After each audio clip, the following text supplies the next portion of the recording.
I got the backlash.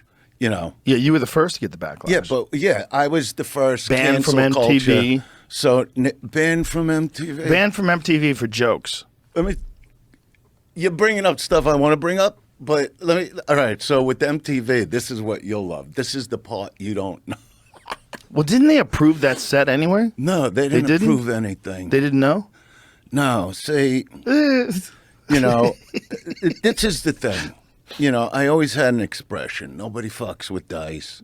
Dice does the fucking. In the past, the present, the future, and a day, Dice ultimately in the multiverse does the fucking. That's it. In the multiverse. So I come for the rehearsal, and my whole job was to hit my mark. And ladies and gentlemen, I remember it. The Last Puritan, Cher. And I make that move with my hand. Right. Cher. Okay. So I'm getting ready, and they already had a couple comics on that just tanked.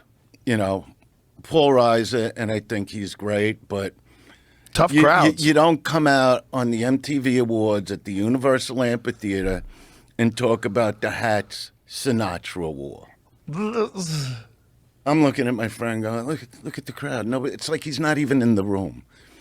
My friend says to me, he goes, well, you could go out there and you could either be a teardrop or you could be a tidal wave. You. Okay, so I don't really want to go nuts. I'm trying to do the right thing. I got the biggest manager ever, Sandy Gallen, who had everybody from Whoopi to Stallone to Dolly Parton. I'm sure you know the name Sandy Gallen. Okay. So, biggest manager in Hollywood. So I'm trying to do the right thing.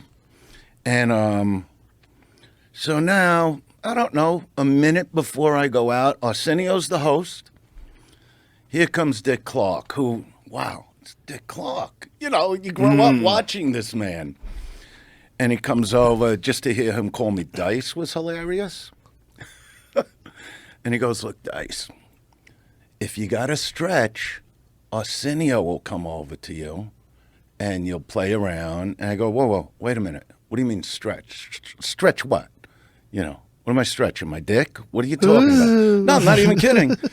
He goes, no, because Cher might not be ready. I go, no. We didn't work anything out, me and Arsenio. And I had no problem with Arsenio, but, this is a standalone spot, And he goes, well, this is the way things go. I go, don't fucking tell me how things go, okay?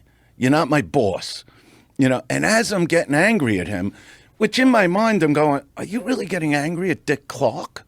Right? They start introducing me. Well, I come out there. Now I'm angry. Now everybody's going to pay. Now everybody will be disciplined. And I don't know how I did the set, but I went into the poems. Now, you got to understand, this is not HBO or Showtime. This is MTV. This is, everybody gets this. It's free, I go into the poems, and what was the poem? That got me banned. I go, Georgie Porgy pudding and pie, jerked off in his girlfriend's eye. When her eye was dry and shut, Georgie fucked that one-eyed slut. Oh! And the crowd's going fucking crazy. So I figured, go into my fat girl stuff. And that ended with, you don't know where the tits begin and the belly ends. It's like one big glop of shit, right? And I go, because they gave me a signal. Ladies and gentlemen, the Last Puritan, Cher. And she comes out singing, If I Could Turn Back Time, which is what everybody was thinking in the room. If we could turn back time about 8 minutes. But in the meantime, while I'm doing the act, Dick Clark goes to charge me, and Arsenio jumps on his back and tackles him. Dick Clark's trying to stop your set? Dick Clark was going to jump. He went out of his fucking mind. His hair got messy. I'll put it to you that way. So now I come off the stage. Eddie, right? Jamie. Listen, Jamie. Young Jamie. So now they're taking me into the press tents. Not one question was asked. And it was all the press in the world. Sandy Gowan calls me at home. He goes, I was praying that what I was watching on TV was only coming through my television. Then I get a call, from a club owner. Remember Rascals in West Orange? Sure. The owner, Mark Magnuson, greatest guy. So Kennison was there, who I always say he was having a rivalry with me. I was happy for him when his career took off. I was thrilled for him. He had no problem with me because I was on the show Crime Story at the time. And he was doing, 4,000 or 5,000 seats a night. He was the guy before I took off. When my career took off, it went straight to arenas. I was doing 80 to 100,000 people a week.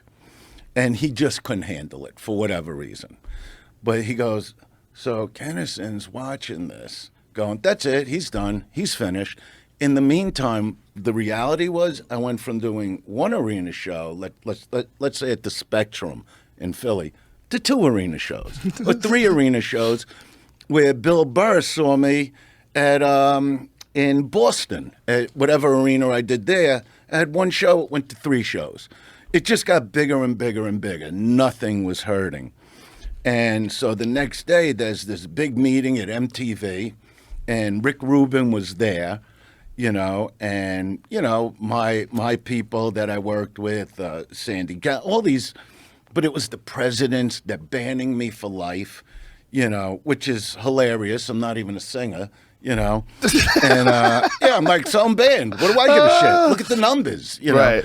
And, but Dick Clark, this is why Dick Clark became Dick Clark, because the guy that was trying to tackle and beat me to a pulp for what I was doing is standing there. His hair is now fixed the next day. And he says to a room full of executives when they're banning me for life, he goes, are you sure you want to do that? Because Rick Rubin told me. He goes, this guy is the biggest thing in the world right now, and you're banning him for life. It was just one of the crazy moments of the backlash of my career. And like I said, this is 1990. Yeah. This is years before the arena comedy today, which you do and Bill does, and so many. I didn't Nobody even was know doing it. I didn't Nobody even was know I doing it was before setting you. that off. Right. I mean, it was a goal of mine because, honestly, if I was just being honest, I never gave a fuck about stand-up. It's not why I do it.